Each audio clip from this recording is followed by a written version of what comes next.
कनीज तेरे दर पे है आई।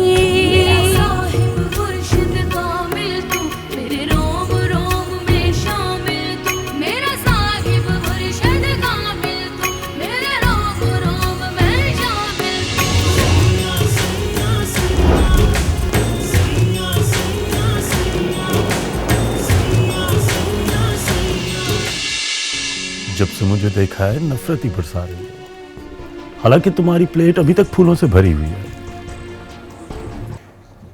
इसलिए कि उन्होंने जो शर्त रखी थी वो मैं पूरी नहीं कर सका।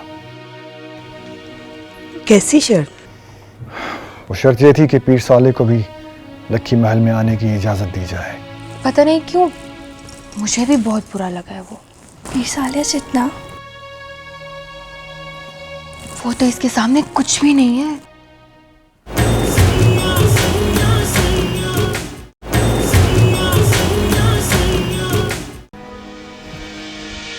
गुड्डी,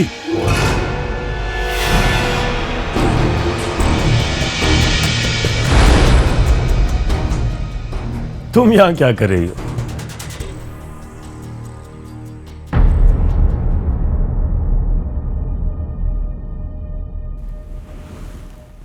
खैर, ये बताओ पीर साले का नया कारनामा क्या है? ताया सरकार ने उस पर बैन क्यों लगाया? मुझे तो समझ में नहीं आ रहा उनका इतना स्ट्रांग रिएक्शन। वो जैसा भी है तो हमारे खानदान का अपना ही।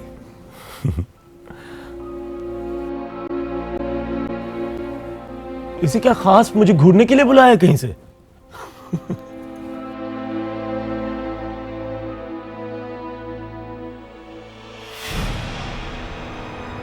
लो, चली गई। जब से मैंने इसे देखा है मुझे यूं घूरे जा रही है जैसे किसी भी वक्त मुझ पे हमला कर देगी। आप अपना हाथ तो हटाइए प्लीज। क्या हुआ? अभी तक नाराज हो अम्मा काली वाली बात पर? शाबाश, नाराज ना होना, ऐसे ही मजाक कर रहा था तुमसे। अब जो तुम्हारा है वो मेरा है, हम मिलकर मोहब्बतें बांट लेंगे। तो ये कहा है मामी से जेठ जी ने? जी बीबी मुर्शद, मैं तो कहती हूँ आप भी ना चली ही जाती। इतना हल्का समझ लिया है हमें कि जेठ जी फोन पर हमें दावत का ऑर्डर देंगे और साफ लफ्जों में कह देंगे कि दावत सिर्फ रबील के लिए और आपके लिए है। मैंने पीर साले को मदऊ नहीं किया और मैं अपने बेटे को छोड़कर चली जाऊंगी। पर बीबी मुर्शद, इसका नुकसान तो हुआ ना। उन्होंने तो बरादरी के बुजुर्ग के सामने साफ साफ कह दिया कि वो छोटे सरकार से कोई ताल्लुक नहीं रखना चाहते। ताल्लुक तोड़ने से क्या फर्क पड़ता है मुंदरी? लोहो कलम से रिश्ता तोड़कर बताएं तो मानो। खुदा की खुदाई में मेरा बेटा बख्तां वाला खानदान का चश्मो चराग है। बदनाम है, बदमाश है, पर बदजात नहीं। उसी खानदान का खून है वो, वारिस है उस खानदान का। और मैं अपने बेटे को लक्की महल का हिस्सा बनाना खूब जानती हूँ। बीबी जी, सुना है बड़े सरकार बहुत ही बरहम है, कमरा भी अलग कर लिया उन्होंने। और बीबी से तो वो बात भी नहीं करते हैं, कहते हैं इस बच्ची को मैं बाप बन के पालूंगा। इसी वजह से ना बीबी शहर बानो और बड़े सरकार के बीच में बिगाड़ पैदा हो गया है। तुझे यकीन है कि ऐसा कुछ हो रहा है वहां? जी बीबी जी, पक्की खबर है।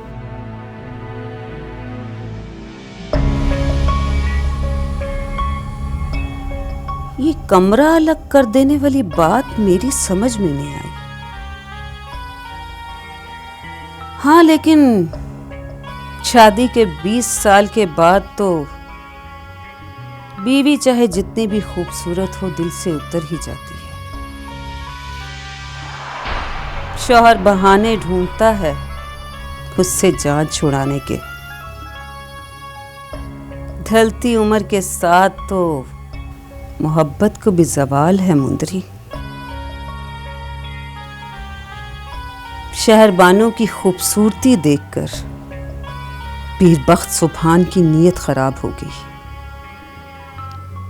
और उसने मेरे साथ बचपन की मंगनी तोड़कर मेरी बहन को ले लिया। मुंदरी उसने तो मंगेतर ऐसे बदल डाली जैसे दुकान से खरीदी जाने वाली कोई कमीज तंग पड़ जाए तो बंदा कहे मुझे पूरी नहीं, मुझे बदल कर दूसरी दे दो। बताओ भला मुंदरी, ख्वाब देखे मैंने और तबीरें मिली शहरबानों को। सारे का सारा हक मेरा था। ये तो कुदरत का दस्तूर है, काले को हमेशा गोरे की चाह होती है और कम इल्म को आलिम की तलब। मैं भी मीठी मीठी बातें कर सकती थी, उसकी मोहब्बत की खुशी में खुश इखलाक बन सकती थी। मुझे मौका तो देता पीरबख्त सुभान, उसने तो यूं ही खड़े खड़े मुझे मुस्तरद कर दिया। और अब वही कुछ मेरे बेटे के साथ भी कर रहा है। लेकिन मां अपने साथ होने वाली ज्यादतियां अपनी औलाद पर दोहराने नहीं देगी कभी भी। आज तो जाना बनता है मेरा। बीबी जी, इस वक्त जश्न चल रहा है वहां पे। यही तो वक्त है मुंदरी वहां जाने का, बड़े सरकार का बड़ापन देखने का। जाओ पीर साले से कहो लखी महल जाना है, तैयारी कर ले।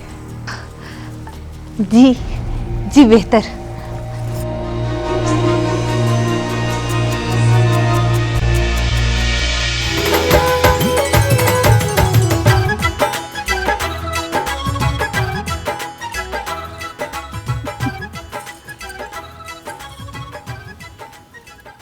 अरे तुम मालका हो ना? जी।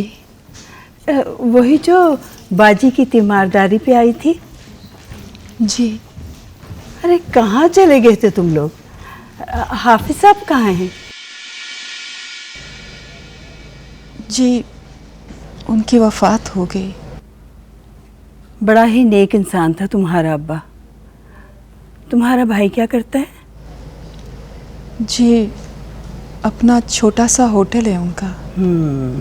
और शौहर? जी, परदेस गया है। इसीलिए ना सारी बांदियों से ज़्यादा कीमती कपड़े पहन रखे हैं तुमने।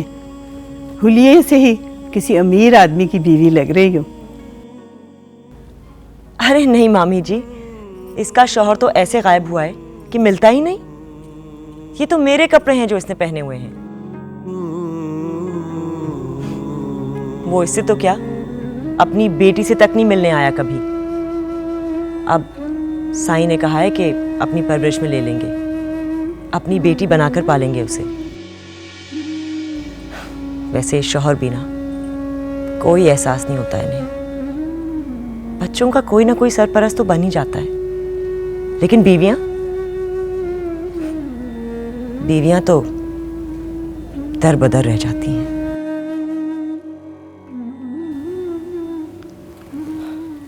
मलका, अल्लाह उसके दिल में तुम्हारे लिए रहम डाले। इस दुनिया में नेक कार के लिए बड़ी आजमाइशें हैं। हाफिज फजलदीन की बेटी इस गांव की सबसे पहली मैट्रिक पास लड़की, सोनी सूरत और सीरत वाली, सबसे ज्यादा दुख झेल रही है। अजीब रंग है मेरे मालिक के। अच्छी भली शादी इसके चचा के बेटे के साथ हो रही थी, बस हिसाब में आ गया और दरगाह पे जाकर बैठ गया। क्या मतलब? इसकी शादी इसके चचाजाद से नहीं हुई?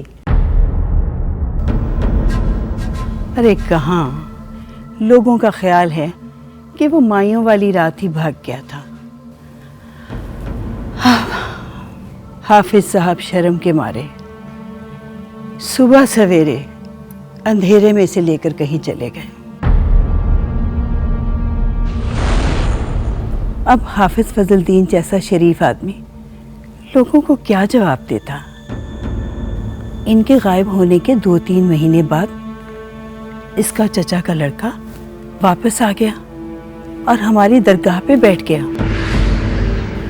ऐसा कमला गया था कि किसी की बात का जवाब ही नहीं देता था, जैसे गूंगा हो गया हो। बद्दुआ लग गई दरवेश हाफिज फजलुद्दीन की। तो किससे हुई तुम्हारी शादी?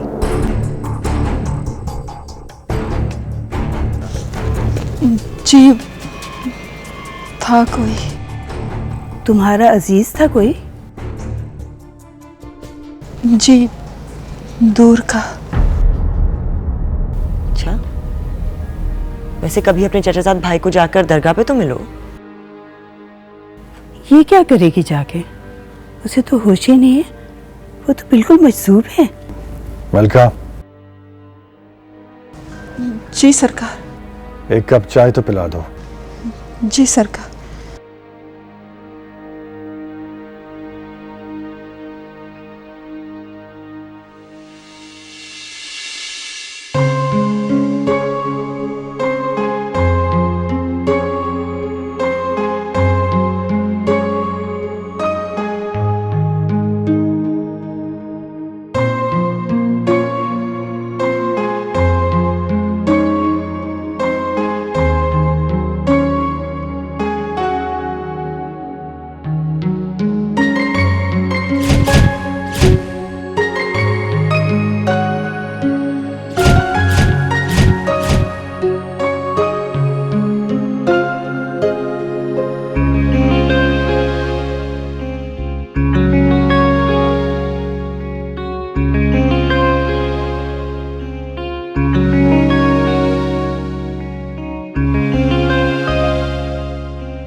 क्या हुआ?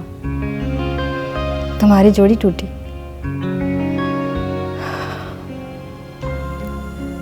मेरा तो दिल टूटा। टूटा क्या, बल्कि कुचला गया उसके जूतों के नीचे। दूसरे इयररिंग के साथ साथ वहीं कहीं उसके पैरों तले गिरा था।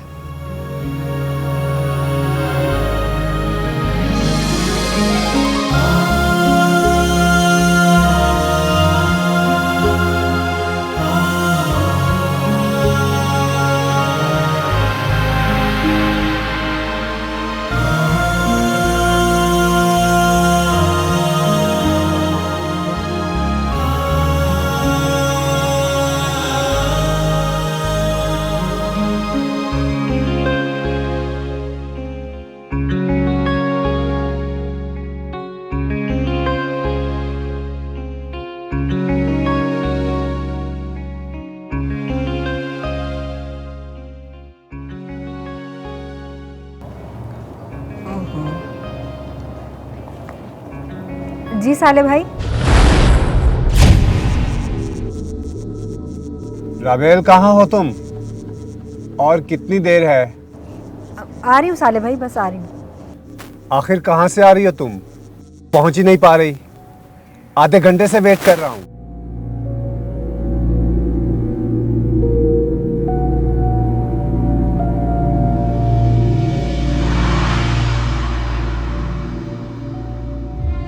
एक तो ताया सरकार ने जिंदगी अजाब की हुई है।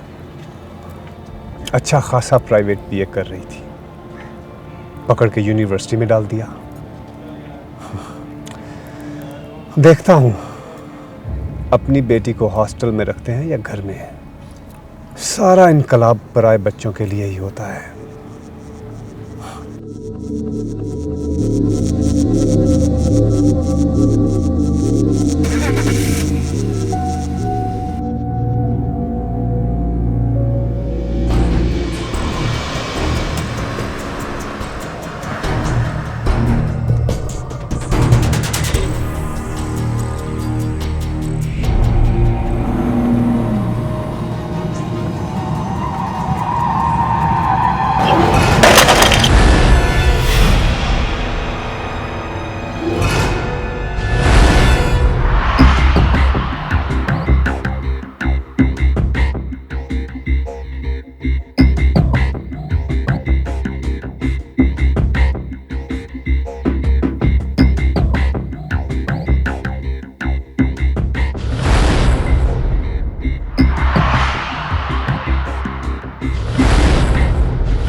राबेल, अब क्या है? बैठो गाड़ी में।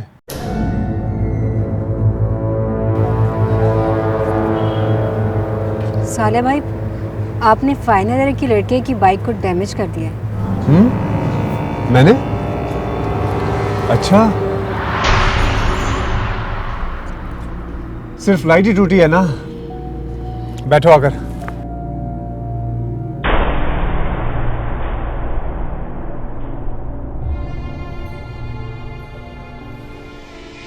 अच्छा, ये तो सेकंड ईयर की राबेल की गाड़ी है। यार ये भाई है उसका, यहाँ पहले भी ऐसे ही दंदनाता हुआ आता है। देख ली, सॉरी भी नहीं बोलेगा।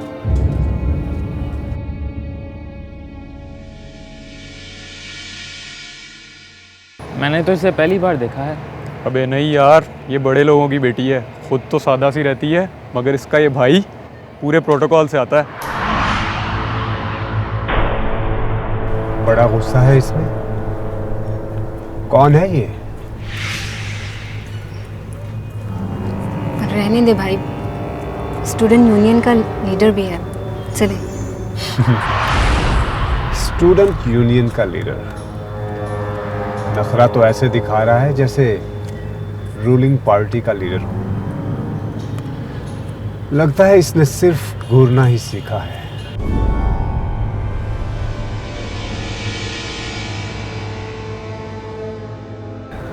जाहिर है भाई, आपने उसे सॉरी तक नहीं बोला।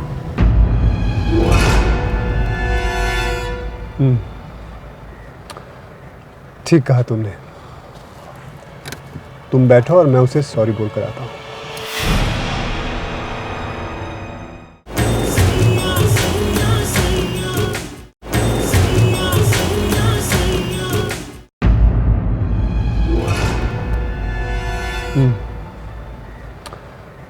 ठीक कहा तुमने। तुम बैठो और मैं उसे सॉरी बोल कर आता हूँ।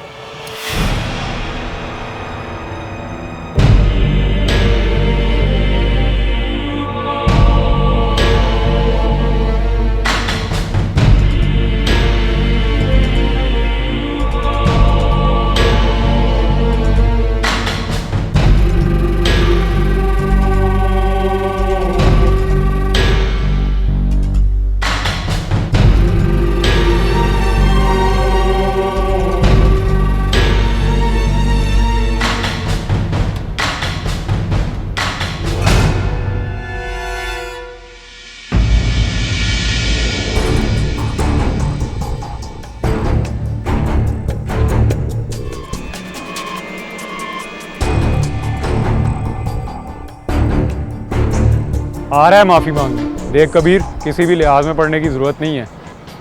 फ़ौरन से अपना नुकसान मांग लेना। बहुत पैसा होता है इन जागीरदारों के पास।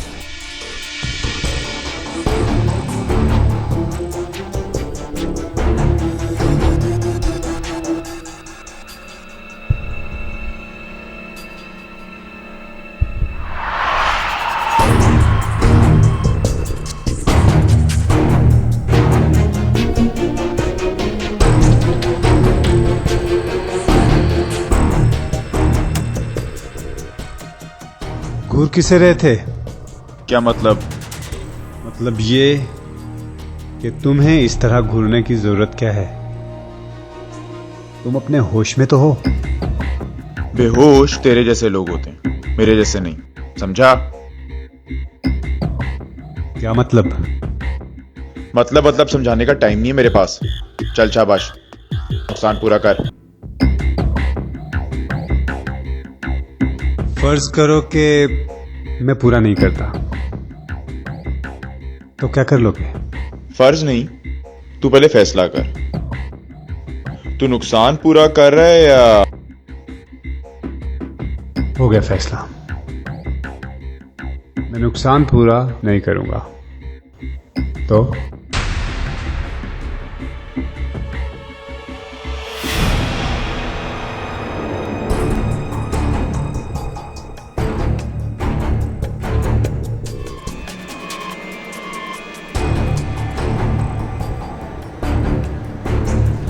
अबे ओ यूनियन लीडर, सारी फूफा खत्म हो गई क्या?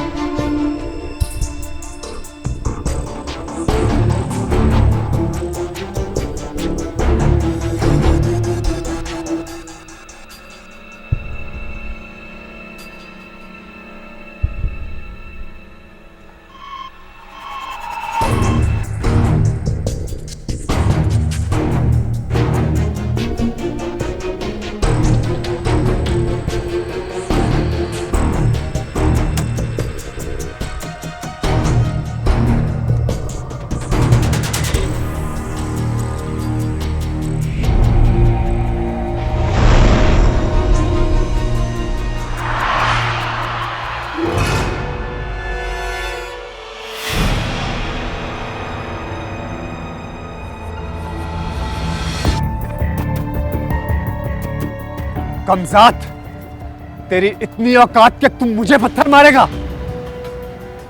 भाई आप ये क्या कर रहे हैं? ये गांव नहीं है। लेकिन हमारी हुकूमत हर जगह है।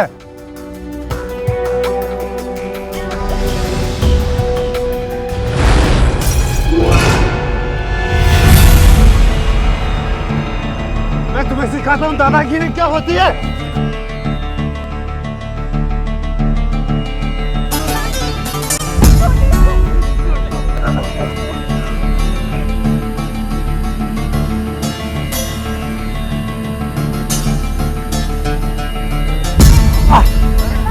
रानी, तुम अंदर जाओ, अंदर जाओ।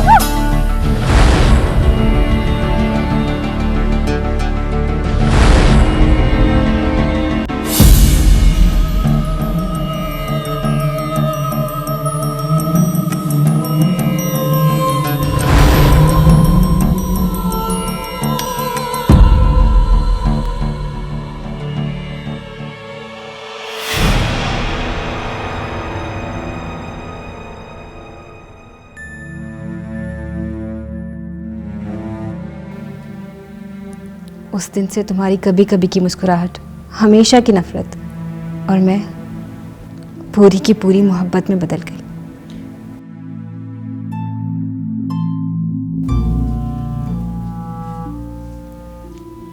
अरे ये क्या, तुम तैयार नहीं हुई अभी तक? आज लखी महल में जश्न है, मेरे दामाद का शानदार इस्तकबाल है वहां। आप भाई के बगैर जाएंगी वहां? आपने तो खुद ताया सरकार को मना कर दिया था। तो तुम कौन सा उसके बुलाने पर हमारे लिए रुक जाती हो? मैं तो समझी थी तुम तैयार होके जा चुकी होगी। वैसे राबील, अगर तुम आज हमें छोड़कर चली जाती तो मुझे बहुत खुशी होती। आखिरकार तुम्हारा घर है, एक दिन तुम्हें वहीं जाना है। ये बहुत पुरानी बात है, इतनी पुरानी कि बुसीदा होके खत्म हो चुकी है। बाज बातें ना पुरानी होती हैं और ना खत्म, बल्कि हमेशा रहती हैं, कभी जख्म बनकर और कभी मरहम।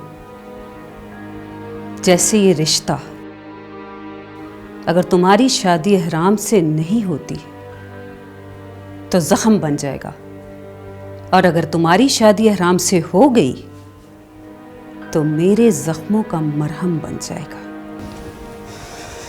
मेरे ख्याल में आप जख्म के लिए तैयार रहे। बाज़ औक़ात मरहम एक ही होता है राबील, जो दोनों जख्मों को शिफा देता है। तुम्हारा ताया मुझसे नफरत कर सकता है, साले से नफरत कर सकता है, लेकिन तुमसे ना नफरत कर सकता है और ना ज्यादती कर सकता है। शाबाश, तैयार हो जाओ, तुम्हारा मंगेतर परदेश से आया है। अम्मा, खुदा का खौफ करें, उसे तो पता भी नहीं है इस बात का। तो अब बता देंगे ना।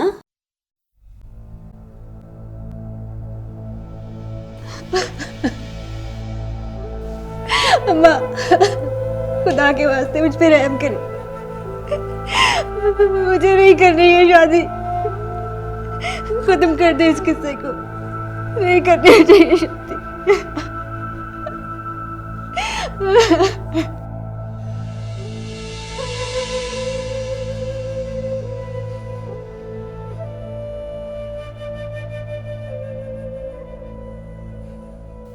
अम्मा, नहीं करनी मुझे ये शादी।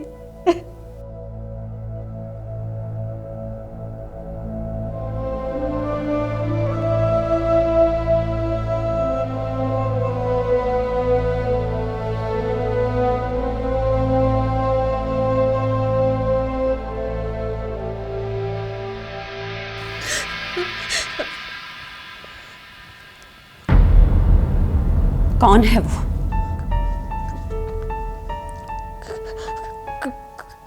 कौन? जिसकी वजह से तुम्हें इतना पढ़ा लिखा, काबिल और खानदानी लड़का अच्छा नहीं लग रहा।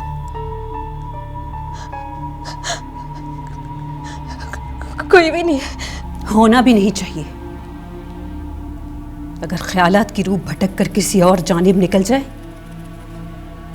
तो उसे अपने खानदानी मर्तबे और मकाम की रस्सियों में जकड़कर वापस खींच लेना। तुम उन लड़कियों में से नहीं राबी जो यूनिवर्सिटी में तालीम हासिल करते करते अपने लिए बर भी चुन लाती हैं। अम्मा, कैसी बातें कर रही हैं?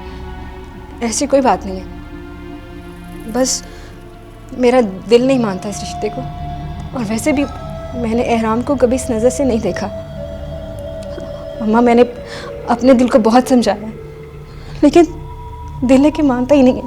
हमारे खानदान में दिलों की बातें सुनने का रिवाज नहीं है, दिमाग की मर्जी चलती है यहाँ। दिल की हैसियत हमारे घराने में बार बार पैदा होने वाली 7वीं 8वीं बेटी जैसी होती है, जिसका हंसना रोना, होना ना होना हमारे लिए कोई अहमियत नहीं रखता। उसकी हर आवाज बेआवाज होती है। और दिमाग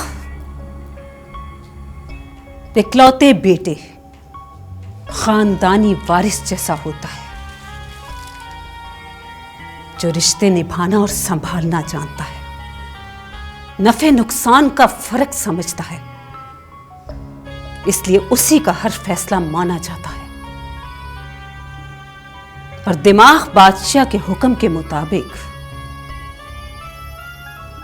तुम तैयार हो जाओ, दखी महल जाने का वक्त आ गया है।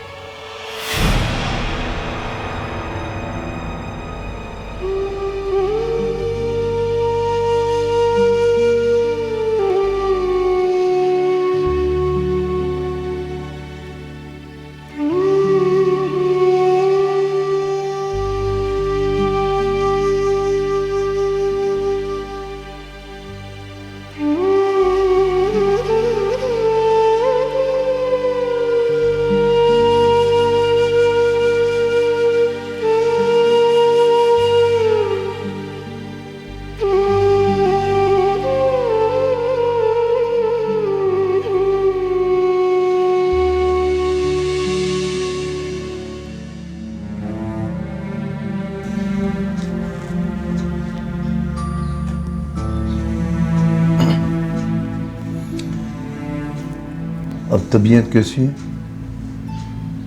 दर्द है। बुखार तो नहीं? रहने दे, तुझे क्या मेरे मर्ज से। चलो उठना, कुछ खा ले, सुबह से कुछ खाया ही नहीं। पड़ा रहने दे मुझे यूं ही। तू जाके अपना होटल संभाल और 2-4 नए झूठ खाड़।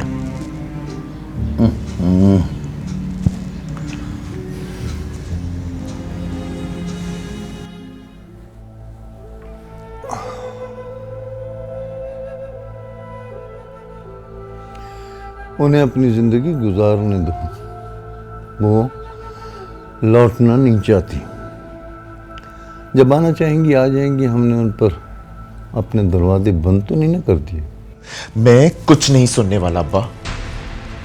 अब तेरे मेरे दरमियान सिर्फ और सिर्फ एक ही बात होगी, पते की बात। या तो मुझे फुप्पी का पता दे, नहीं तो छोड़ दे मुझे मेरे हाल पे। अच्छा तो खाना तो खा लेना। सवाल ही पैदा नहीं होता। मैं वो 4 साल का कबीर नहीं रहा अब्बा, जिसे तू बिस्किट देके बहला लेता था। हाँ, अब तू बड़ा हो गया है ना, तेरे कंधे चौड़े हो गए हैं और मेरे कंधे झुक गए हैं। तब भी तू वही चीज मांगता था जो मैं नहीं दे सकता था, और आज भी तू वही चीज मांग रहा है जो मैं तुझे नहीं दे सकता। तब तू मां मांगा करता था, और आज फुफी मांग रहा है ना। रोज तू मुझसे कहा करता था मेरी माँ कहाँ है, मेरी माँ कहाँ है बाबा। और मैं तुझे बिस्कुट दिलाकर बहला दिया करता था, और तू बहल भी जाया करता था। पर मैंने जान नहीं छोड़ी तेरी जब तक तूने मेरी बात का जवाब नहीं दिया। हाँ, तुझे याद है ना कबीरे वो दिन, जिस दिन तुझे बुखार था, और उस दिन भी तू जिद कर रहा था कि मेरी माँ से मिला दो, माँ से मिला दो। तो मैंने तुझे कहा था हाँ कबीरे, मैं तुझे तेरी माँ के पास ले चलता हूँ। मैंने तुझे वुजू कराया, तपते हुए जिस्म से तूने खुशी खुशी वुजू किया। तू समझ रहा था मैं मुंह हाथ धुला रहा हूँ तेरा। फिर तूने कहा आज तो मैंने अम्मा से मिलना है तो मैं नया जोड़ा पहनूंगा। तो तेरी फूफा ने तुझे तैयार किया, वो आंसू से तुझे कपड़े पहना रही थी। तूने उसे तसल्ली दी, तूने कहा फूफो रो मत, मैं अम्मा से मिलकर वापस आ जाऊंगा, जल्द वापस आ जाऊंगा। फिर तू सारा रास्ता मेरे कंधे पर बैठा खुशी खुशी हर आते जाते को कह रहा था मैं अम्मा से मिलने जा रहा हूँ, मैं अम्मा से मिलने जा रहा हूँ। और हर इंसान मुझे अफसोस से देख रहा था।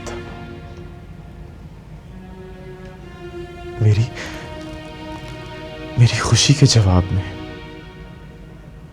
हर एक के चेहरे पे उदासी थी। कब्रिस्तान के गेट पे तूने मुझे कंधे से उतारा। मैं तब भी बहुत खुश था। कब्रों के दरमियान से गुजर रहा था और सोच रहा था कि ये क्या छोटे छोटे से पहाड़ हैं। फिर तूने मुझे एक कब्र के पास ले जाके खड़ा कर दिया। हाँ, तूने हैरान होकर कहा मैंने अपनी अम्मा से मिलना है अब्बा। और तूने कहा ले मिल ले अपनी माँ से।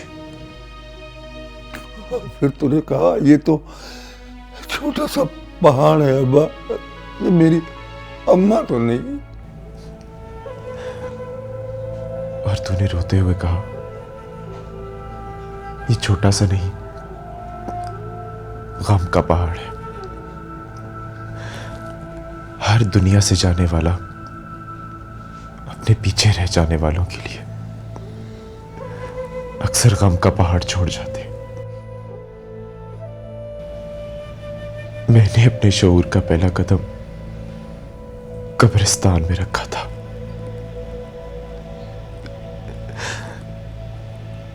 तरह तब मुझे सब्र आ गया था ना अब्बा, और मैंने एक बार भी अम्मा का नाम नहीं लिया, उसी तरह मुझे इस बार भी सब्र आ जाएगा। मुझे बता अब्बा, फुप्पी कहां गई, क्यों गई, क्या कहानी है फुप्पी के पीछे?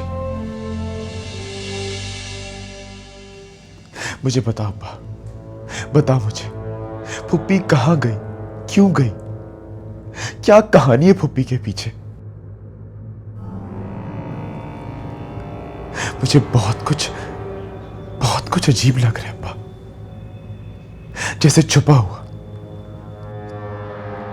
ऐसा कौन सा मुर्शिद है जिसने अपना भाई बुला दिया, भतीजा बुला दिया, यहां तक कि अपना घर बुला दिया?